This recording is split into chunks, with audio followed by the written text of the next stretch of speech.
오늘 우리에게 주시는 하나님의 말씀은 히브리서 12장 1절부터 3절까지 말씀입니다.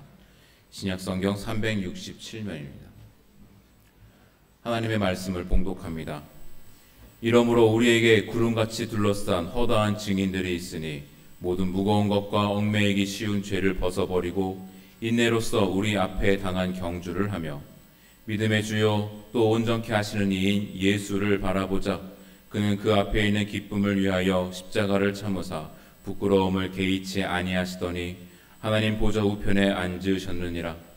너희가 피곤하여 낙심하지 않기 위하여 죄인들이 이같이 자기에게 거역한 일을 참으신 일을 생각하라. 아멘. 아멘. 하나님 감사합니다. 기도합니다. 좋으신 하나님, 오늘도 귀한 주일을 맞아 아버지께 예배하며 말씀 듣게 하시니 감사합니다.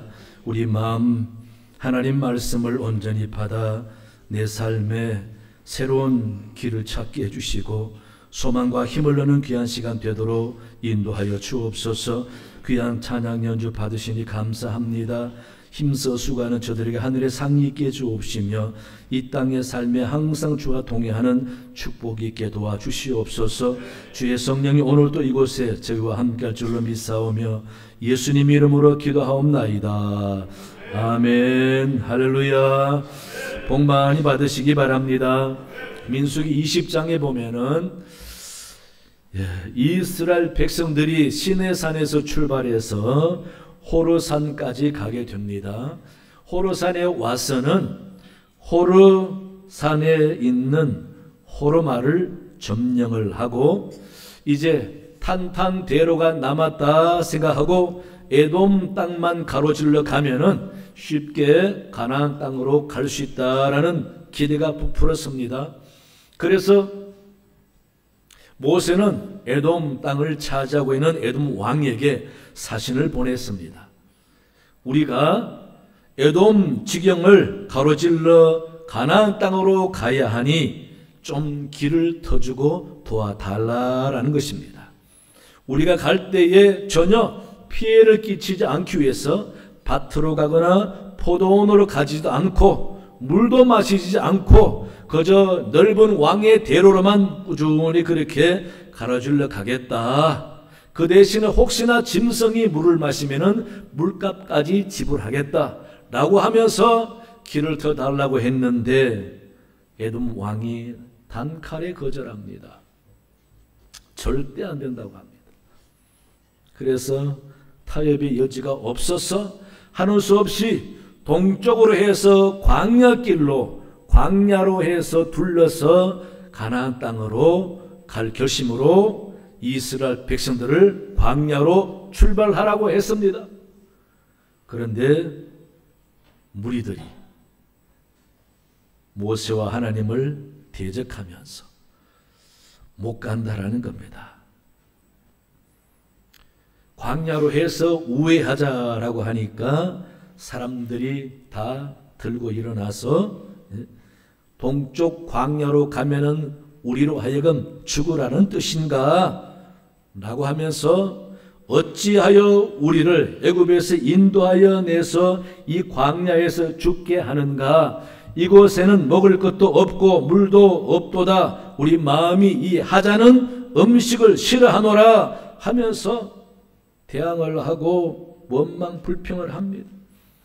이럴 때 하나님이 노하셔서 징계를 하셨어요.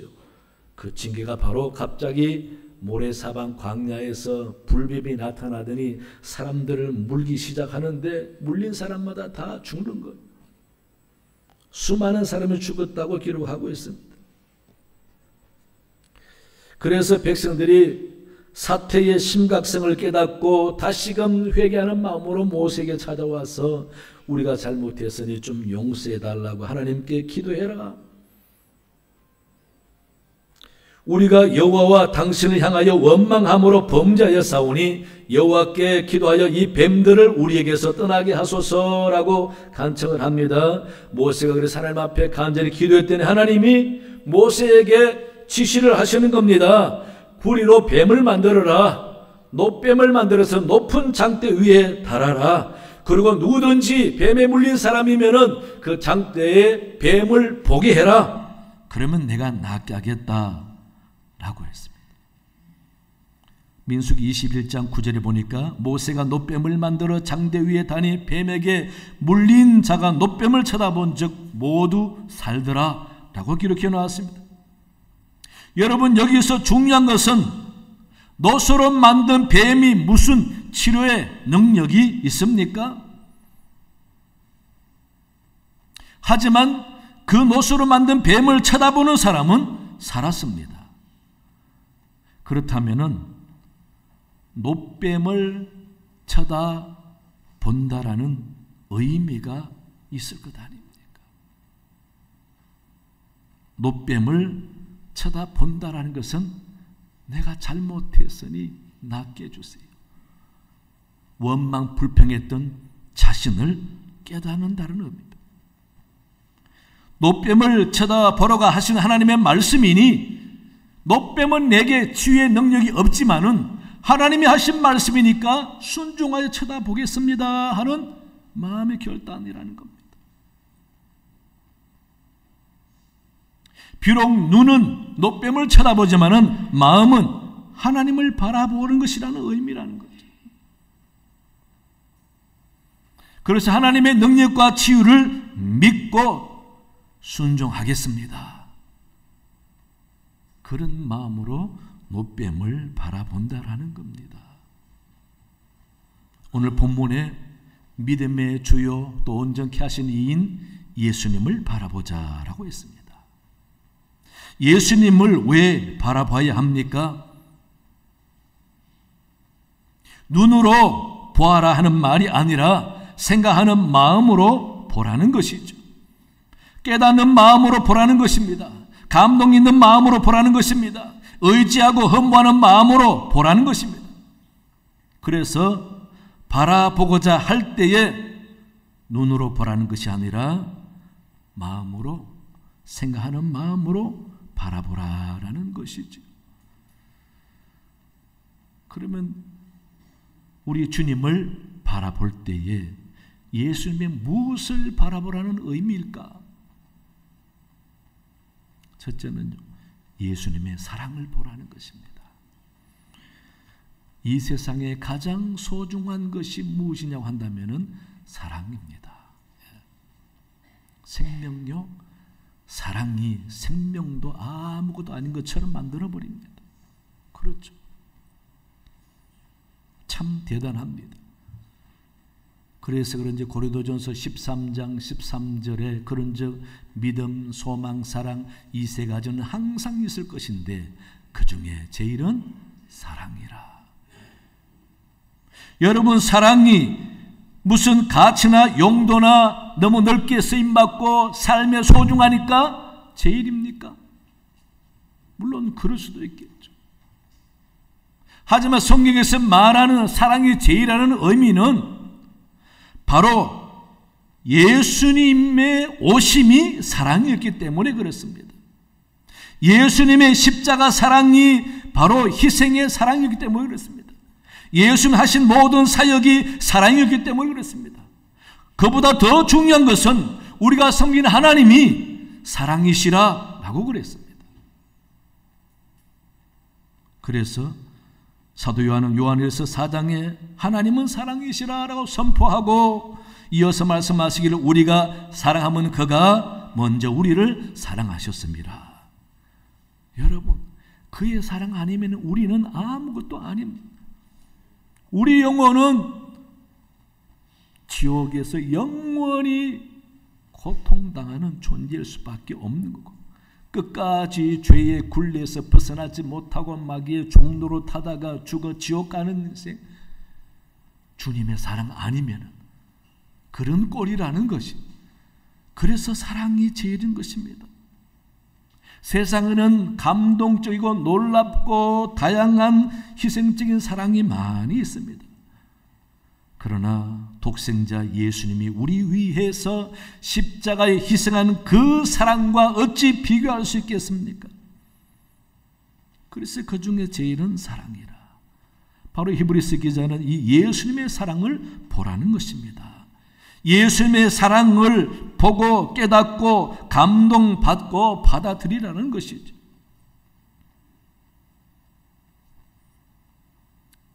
그러므로 여러분, 예수님을 바라보면 주님의 놀라운 사랑이 보입니까? 예수님의 십자가 바라보시면 갑자기 마음에 밀려오는 주님의 나를 위한 희생의 사랑이 보입니까? 안 보인다면 우리는 아직 주님의 사랑을 모르고 주님과 어떤 관계인지 깨닫지 못하고 있다는 의미입니다. 엄청난 주님의 사랑을 깨닫고 알고 바라보는 사람과 주님의 사랑을 전혀 모르고 바라보는 사람과의 차이는 얼마나 큰지 모릅니다. 진정한 사랑을 아는 사람은 그 사랑에 주는 힘이 대단합니다. 진짜 사랑에는 놀라운 힘이 있는 거 우리는 잘 알지 않습니까? 그 사랑이 바른 길 가게 하고 견디게 하고 그 사랑이 옳은 판단하게 하고 마음을 다잡게 하고 감동을 주게 하지 않습니까? 우리 조선조 숙종 때에 이런 이야기가 있더라고요. 전라도 곡성에 이지환이라는 가난한 선비가 살고 있었습니다. 이 사람은 가난하다 보니 자기 부인도 가난한 여자분과 결혼을 했습니다. 그런데 이 선비는 과거 시험의 목표인지라 일은 안 하고 맨날 집에서 글만 읽고 앉았는 거예요. 그런데 그 아내는 불평 한마디 아니하고 생계를 꾸려 나가려고 가난한 집안에서 나무도 하고 싹바느질도 하고 못 심는데 부역도 가고 밭도 일궈내고 열심히 가정생활을 하다 보니 딸도 하나 낳았습니다. 자식도 생기니 더 바빠지고 힘든 건 아내인 겁니다. 10년 넘도록 그렇게 이르다 보니 그야말로 몰골이 말이 아니고 손은 거칠 대로 거칠어져 있었고 몸이 말랐고 영양도 실족인지라 얼굴이 누렇게 뜬 그런 아내. 이 이지환 씨가 볼수록 미안한 건 말로 할 수 없는 겁니다. 하지만 내가 과거 시험 합격해서 보답하리라. 그런 마음으로 열심히 공부해서 10년이 넘었습니다. 이제 과거 시험 보러 가겠다고 길을 나섰습니다. 열심히 걸어갔는데 어느덧 충남 부여에 좀 도착하게 되었습니다. 낯선 집을 찾아 며칠 좀 힘들었던 걸음걸이 쉬고 한 3일 정도 쉬었다 힘을 얻고 다시 갈 요량으로 집을 찾다 보니 마침 동네 사람 물으니까 과부가 살고 있는 집이 하나 있다 그랬어. 그곳에 가서 좀 며칠 묵고 가려고 들어갔는데 그 주인 아주머니 보니까 얼마나 철새 미인인지 모릅니다. 말을 해보니까 교양도 있고 배움도 있는 거예요. 그러니까 이지환 씨가 첫눈에 반한 겁니다. 야, 저런 여자도 있구나. 마음이 엄청 흔들리기 시작합니다. 그 여자분이 또 자기 남편처럼 얼마나 잘해주고 밥을 정성껏 해주는지 밥을 잘 먹고 저녁에 누웠는데 잠이 오질 않습니다. 참 희한하죠. 왜 잠이 안 올까? 많은 갈등이 생기는 겁니다. 야, 우리 아내 생하니까 이 여자와는 도저히 비교가 안 되는 거예요. 과거가 뭐가 때려쳐버리고 여기에 주저앉아 살까? 그런 새 하다가 갑자기 마음이 쿵하고 생각납니다. 이 여자와 교양이나 외모나 성품이나 여러모로는 비교할 수는 아니지만 꾀째짜게 옷도 남루하고 살이 없고 얼굴도 영양실조로 누렇게 떴지만 그 아내가 자기를 위해서 10년 넘도록 고생한 그 희생의 사랑을 생각하니까 정신이 번쩍 드는 거예요. 그래서 잠을 안 자고 박차고 나왔답니다. 그리고 힘을 내서 한양으로 걸어갔다고 합니다. 그래 한양 가서 겨우 도달해서 허름한 주막 가서 힘든 몸을 쉬고 막걸리 한잔 하려고 앉아 있으니까 갑자기 귀티 나는 어떤 양반이 와서 앉더니 말을 거는 겁니다. 차림새를 보니까 여객 같은데 이 한양 사람 아닌 것 같습니다. 그러니까 사실은 과거 시험 보러 전남 곡성에서부터 이 멀리 왔다라고 하면서 두 사람이 술을 먹고 밥을 먹으면서 이야기를 하게 됐습니다. 이야기를 하면서 이지환 씨가 부여에서 있었던 철새 미녀를 만난 마음이 흔들린 이야기를 쭉 하니까 이 선비가 떠보는 거예요. 아이고 참 바볼세. 나 같으면 거기 눌러 앉겠다. 그냥 과거고 뭐고 한평생 편하게 그렇게 행복하게 살면 되지 뭐 한양까지 올라왔느냐고. 그러니까 이지환 씨가 그 선비를 호통을 치고 사람이 어떻게 그런 마음을 갖냐고.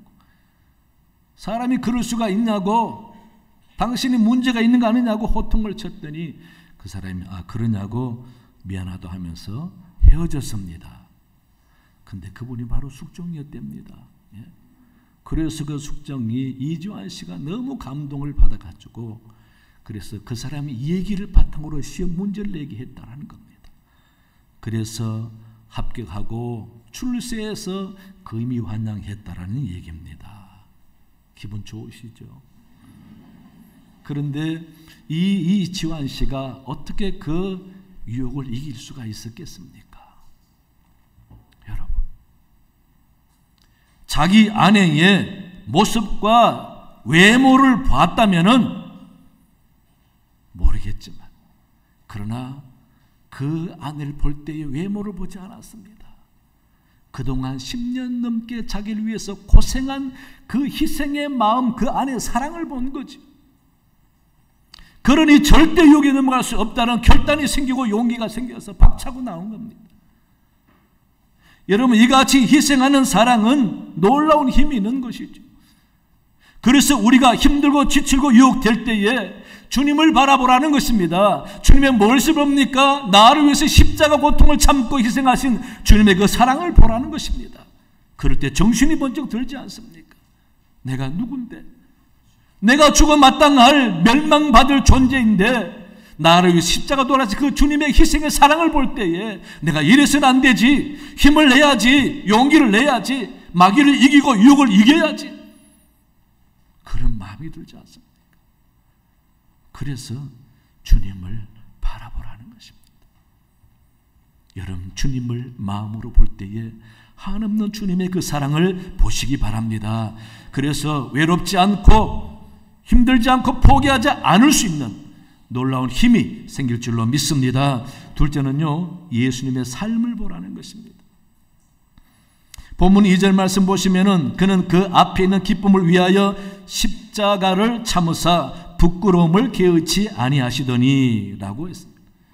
또 3절에서는 죄인들이 이같이 자기에게 거역한 일을 참으신 이라고 예수님을 표현하고 있습니다.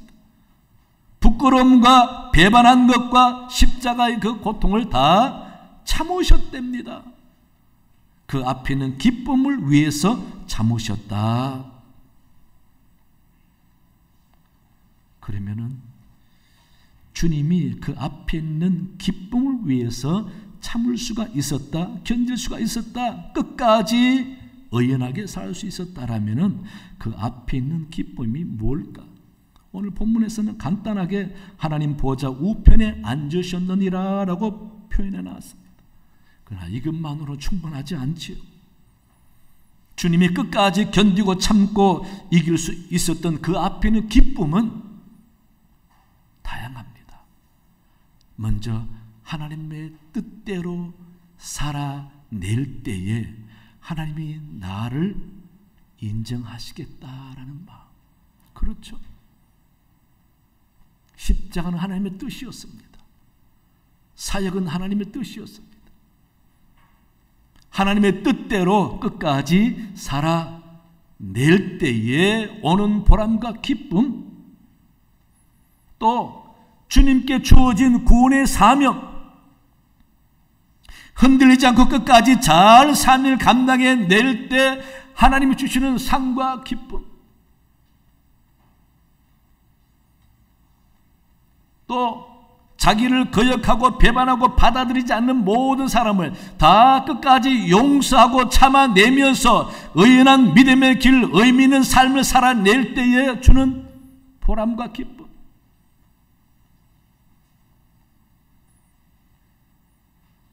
이런 기쁨을 우리는 생각할 수가 있습니다.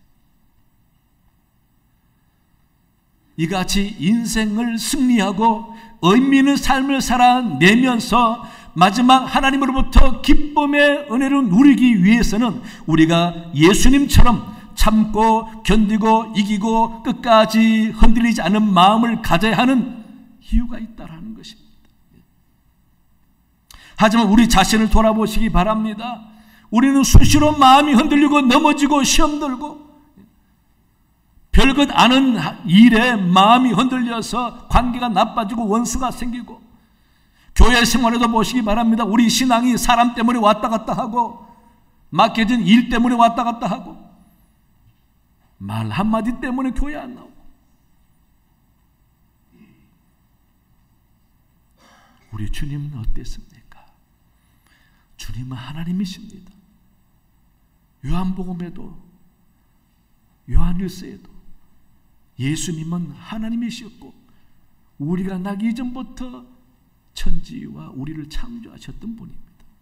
신이 사람이 되어 오시는데 피조물이 자기를 몰라보고 멸시하고 공격하고 트집잡고 잘못됐다 그러고 때리고 침뱉고 십자가에 못 박고 이걸 다 참으셨습니다.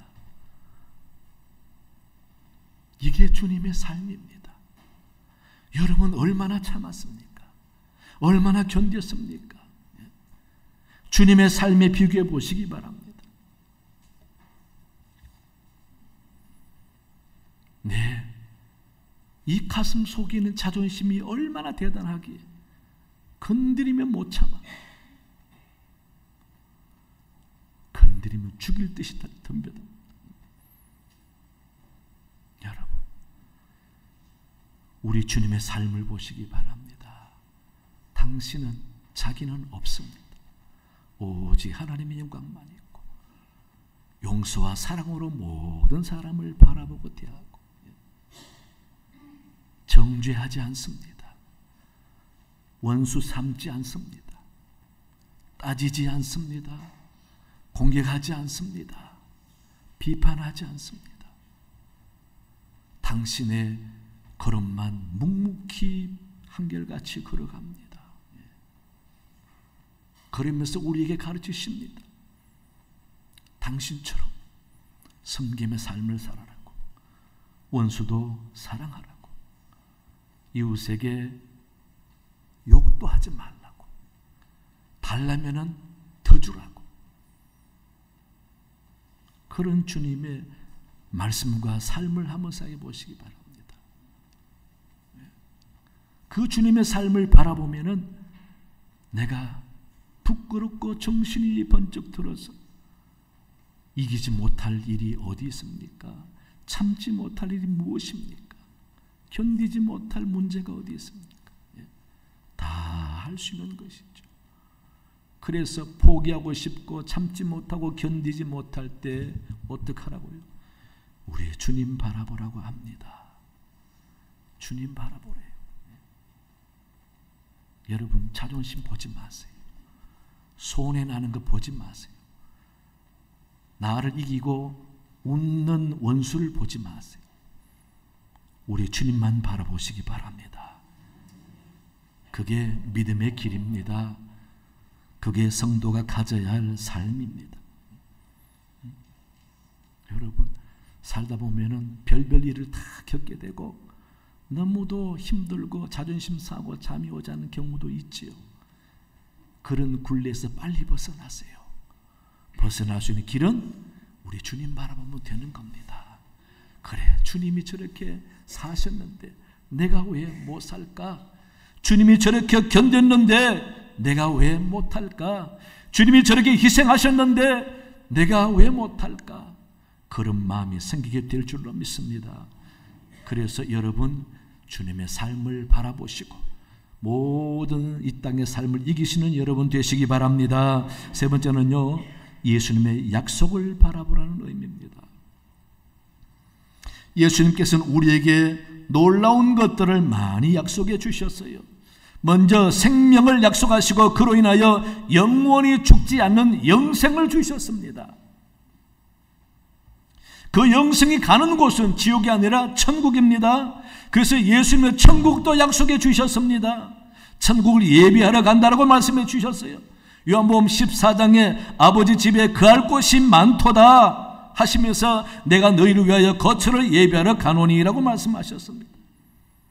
또 하늘의 상을 예비해 주셨습니다. 누구든지 이 소자에게 냉수 한 그릇이라도 대접하는 자에게는 결단코 하늘의 상을 잃지 아니하리라라고 말씀해 주셨습니다. 이 땅에 믿음으로 잘 살아내는 자에게 주시는 상이 있다라는 것입니다. 말씀대로 순종하는 자에게 주어지는 상이 있다라는 것입니다. 믿음대로 살아 열매 맺는 자에게 주어지는 상이 있다라는 것입니다. 그래서 사도 바울도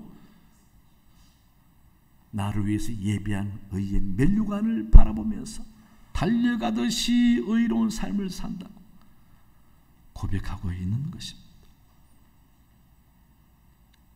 그뿐입니까?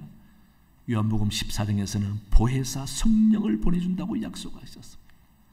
우리를 돕는 영입니다. 여러분 혼자가 아닙니다. 어떤 방법으로든지 성령은 우리를 돕습니다. 믿으시기 바랍니다. 성령의 도우심 가운데 사니 성령께 도움 구하시고 의존하시고 성령의 힘으로 한번 살아보시기 바랍니다. 의사였고 선교사였던 누가도 사도행전 1장 8절에서 분명하게 주님의 약속을 기록했습니다. 오직 성령이 너에게 임하시면, 성령이 너에게 임하시면, 예수님의 약속대로 임하시면 너희가 권능을 받고 예루살렘과 온 유대와 사마리아와 땅끝까지를 내 증인이 되리라 말씀하셨어요. 또 주님은 우리에게 믿음의 능력을 약속하셨습니다. 마태복음 17장 20절에 많은 너희에게 믿음이 겨자씨 한 알만큼만 있어도 이 산을 명하여 여기서 저기로 옮겨라 하면 옮겨질 것이요 또 너희가 못할 것이 없으리라 라고 말씀합니다. 못할 것이 없으리라. 믿음이 있으면 놀라운 힘과 능력이 나타난다. 요한복음 14장 12절에서도 내가 진실로 진실로 너희에게 이르노니 나를 믿는 자는 내가 하는 일을 그도 할 것이요 또한 그보다 큰 일도 하리니 라고 말씀하셨습니다. 이게 믿음이 주는 놀라운 능력인 것입니다. 믿음의 능력을 우리에게 약속하셨어요. 그러니 믿음 달라고 믿음으로 하는 기도 놀라운 역사가 일어납니다. 믿음으로 하는 희생 귀한 열매가 맺힙니다. 감동을 줍니다. 믿음으로 하는 수고 하나님을 영화롭게 합니다. 믿음으로 양보하고 믿음으로 섬기고 믿음으로 좋은 일 할 때에 하나님이 귀하게 들어서시고 선한 영향을 끼치게 하지 않습니까? 여러분 주님이 그 외에도 많은 것들로 우리에게 약속하셨어요. 그러고 보니까 저와 여러분들은요 정말 축복받은 사람들입니다. 복을 받은 사람들이에요. 복 없다 소리 하지 마세요. 그건 죄송하지만 무식한 소리입니다. 정말 우리는 복을 많이 받았습니다. 죽어 없어질 것들로 땅의 것으로 복으로 삼고 복으로 여기고 그거 없다고 복 못 받았다 소리 하지 마시기 바랍니다. 우리는 엄청난 축복을 받았습니다. 주님이 내게 준 것만 해도 감당할 수가 없는 것이죠. 그래서 우리는요 우리 주님이 우리에게 약속하신 것만 제대로 챙기고 그 말씀만 의지하고 그 약속대로만 살아도 얼마나 복되고 귀한 사람인지 모릅니다. 여러분. 하지만 우리가 살아가다 보면은 생활 속에서 여러 가지 일들로 마음이 힘들고, 때로는 살기 싫고, 때로는 포기하고 싶고, 선한 의지나 믿음도 귀찮아지고, 이만큼 신앙생활 했으면 됐지 라는 생각이 들고, 자꾸 선한 의지가 내려가고 약해지고 없어지고, 믿음도 따라 떨어지고 없어지고. 여러분, 그럴 때마다 어떡하라고요? 우리 주님 바라보라고 합니다. 주님의 사랑을 보시기 바랍니다. 눈으로 아니라 마음으로 주님의 삶을 보시기 바랍니다. 주님의 약속한 것을 보시기 바랍니다. 그래서 그것을 바라보면서 더욱더 내가 얼마나 귀한 존재인가 깨닫고, 이래서는 안 되지, 힘을 내야지, 믿음으로 살아야지, 선한 일을 해야지, 이렇게 노력하고 힘쓰므로써 더욱더 여러분 삶이 보람되고 주님이 칭찬하시고 복된 삶을 살아가는 여러분 되시기를 간절히 축원합니다. 하나님 아버지, 참으로 감사합니다. 오늘도 주신 말씀을 상고하며 우리가 자신을 돌아봅니다. 아버지, 내가 지금까지 힘들고 지칠 때 무엇을 바라보았습니까? 아버지, 우리 주님 바라보게 도와주옵소서. 눈으로 아니라 마음으로 주님의 사랑을 보게 해주시고, 주님의 삶을 보게 해주시고, 주님의 약속한 말씀을 보면서 힘을 내고 용기를 얻는 저들 되게 하나님 도와주시옵소서. 그래서 늘 믿음으로 승리하는 복된 사람들 되게 도와주시옵소서. 감사하며 예수님 이름으로 기도하옵나이다.